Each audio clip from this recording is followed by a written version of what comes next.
Welcome to healing through tarot. ഇന്ന് നമ്മൾ നോക്കാൻ പോകുന്നത് നിങ്ങളുടെ കറണ്ട് എനർജി, നിങ്ങൾക്കുള്ള ഗൈഡൻസ്,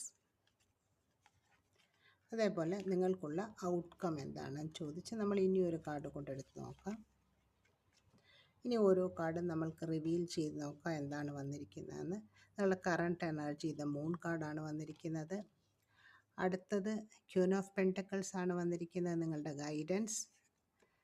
നിങ്ങൾക്ക് വന്നിരിക്കുന്ന ഔട്ട്കം ദ ഹെർമിറ്റ് കാർഡാണ് വന്നിരിക്കുന്നത്. നിങ്ങളുടെ മൂൺ കാർഡ് സൂചിപ്പിക്കുന്നത് നിങ്ങൾക്ക് പലതരത്തിലുള്ള പേടികളൊക്കെ ഉണ്ടാകുന്നതായിട്ടാണ് കാണിക്കുന്നത്. ഒരു സെൽഫ് കോൺഫിഡൻസ് ഒന്നും ഇല്ലാതാകുകയും എല്ലാത്തിനെക്കുറിച്ചും ഒരു പേടിയാണ്, എല്ലാം ശരിയാകുമോ ഇല്ലയോ, അങ്ങനത്തെ പല പല പ്രശ്നങ്ങളാണ്. അതുപോലെ തന്നെ നിങ്ങൾക്ക് വേണ്ടപ്പെട്ടവരൊക്കെയും നിങ്ങളുടെ വിഷമഘട്ടങ്ങളിൽ നിങ്ങളുടെ ഹെൽപ്പ് ചെയ്യാതെയും അതേപോലെ തന്നെ നിങ്ങളെ വേദനിപ്പിക്കുകയും അല്ലെങ്കിൽ നിങ്ങൾക്ക് ഒരു ബാക്ക് സ്റ്റാബിങ് പോലെ എന്തെങ്കിലും അനുഭവങ്ങൾ ഉണ്ടാകുമോ, അല്ലെങ്കിൽ ആ പ്രശ്നങ്ങളെയൊക്കെ കൂടുതൽ വഷളാക്കുകയാണ് ചെയ്യുന്നത് നിങ്ങളുടെ കൂടെയുള്ളവരൊക്കെ.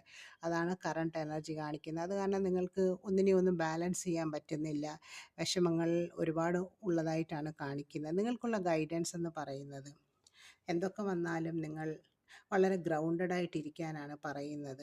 എല്ലാ കാര്യങ്ങളും നിങ്ങൾ മാനേജ് ചെയ്ത് കൊണ്ടുപോകാൻ ശ്രമിക്കുന്നുണ്ട്. നിങ്ങളുടെ വീടാകാം, ഫൈനാൻസ് ആകാം, മറ്റു ഉത്തരവാദിത്തങ്ങളാകാം, അതൊക്കെയാണ് നിങ്ങൾ ചെയ്ത് കൊണ്ടുപോകാൻ ശ്രമിക്കുന്നതും അതിനുവേണ്ടിയാണ് ശ്രമിക്കേണ്ടതും എന്നാണ് യൂണിവേഴ്സ് നിങ്ങളോട് പറയുന്നത്.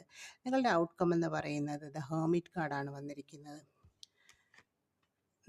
നിങ്ങൾക്ക് വേണ്ടി കുറച്ച് സമയം കണ്ടെത്താൻ ശ്രമിക്കുക. ഇത്രയും നാൾ മറ്റുള്ളവർക്ക് വേണ്ടി ജീവിച്ചതിന് ശേഷം അവർക്ക് വേണ്ടുന്ന അറിവുകളും സഹായങ്ങളും എല്ലാം നിങ്ങൾ മറ്റുള്ളവർക്ക് വേണ്ടി ചെയ്തിട്ടുണ്ട്. ഇനി നിങ്ങൾക്ക് വേണ്ടി നിങ്ങൾ കുറച്ച് സമയം കണ്ടെത്താനാണ് യൂണിവേഴ്സ് നിങ്ങളോട് പറയുന്നത്. മറ്റുള്ളവർക്ക് നിങ്ങളുടെ അറിവുകൾ പകർന്നു കൊടുക്കുമ്പോൾ അത് അവർക്കൊരു സഹായമാവുകയും അല്ലെങ്കിൽ മറ്റുള്ളവരുടെ ഓരോ കാര്യങ്ങൾ പറഞ്ഞു കൊടുക്കുമ്പോൾ അവർക്ക് അത് പല വിധത്തിൽ അവർക്ക് ഉപകാരപ്പെടുകയും ചെയ്യുന്നതായിട്ടാണ് കാണിക്കുന്നത്. ഇനിയും ഒരു സോളിറ്റ്യൂഡ് മോഡിലിരിക്കാനാണ് യൂണിവേഴ്സ് നിങ്ങളോട് പറയുന്നത്.